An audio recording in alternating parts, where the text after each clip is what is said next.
Hello दोस्तों, तो आज हम अद्वैत, द्वैत, शुद्ध द्वैताद्वैत, विशिष्ट द्वैताद्वैत ये सभी चीज़ें क्या होती हैं, इनके बारे में एकदम सही से वर्णन करते हैं, क्योंकि इसका अर्थ कुछ लोग सही से नहीं समझ पाते।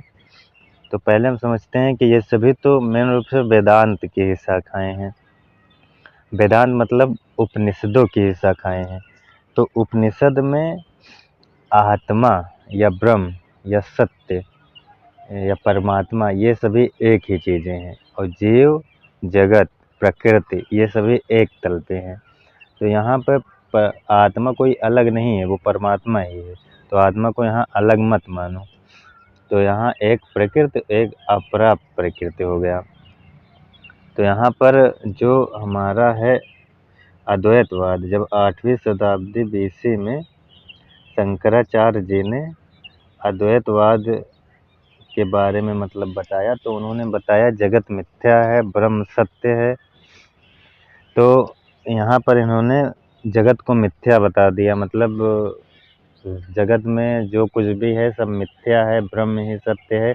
इससे क्या हुआ कि इन्होंने एक ही सत्ता पर जोर दिया कि ब्रह्म ही सत्य है।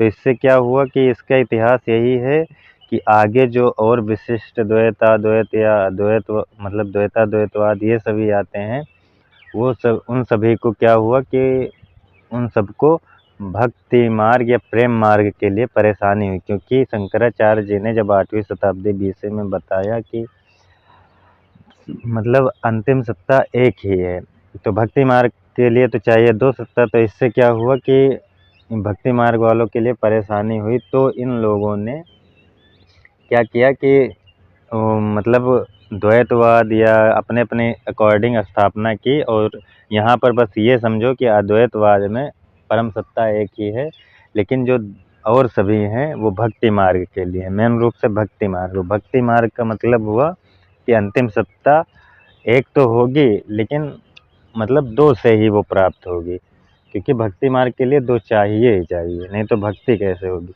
तो यहाँ पर जो 13वीं शताब्दी में माधवाचार्य जी ने दिया द्वैतवाद, ये तो अद्वैतवाद का बिल्कुल खंडन करता है। ये मानता है कि ईश्वर और जो जीव है दोनों अलग अलग हैं, और ईश्वर को ये सर्वोच्च मानता है। और ये यही बताता है कि भक्ति मार्ग से ही मनुष्य ईश्वर को प्राप्त कर सकता है। ये बताए मतलब द्वैतवाद माधवाचार्य जी ने। और विशिष्टाद्वैतवाद जो कि रामानुजाचार्य जी ने दिया, इन्होंने बताया कि आत्मा से जो जीव है वो मतलब विशेष रूप से भिन्न है।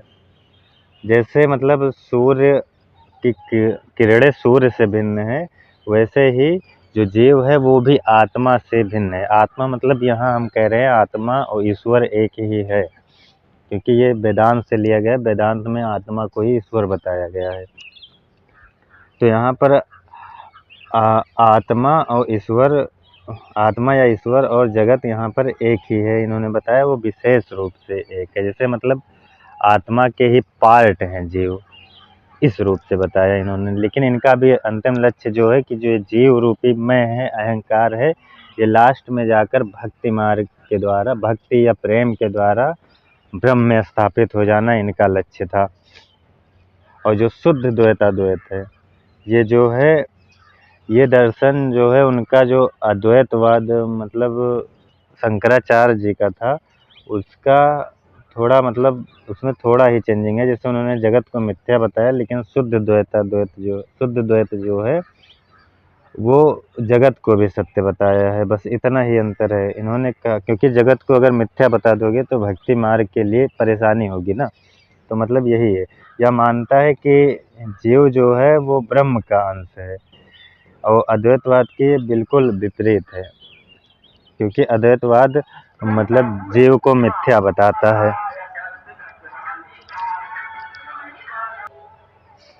अब आगे समझते हैं अचिंत्य भेदाभेद, जिसको चैतन्य महाप्रभु जी ने दिया है। इसका अर्थ है अचिंत्य भेद या अभेद।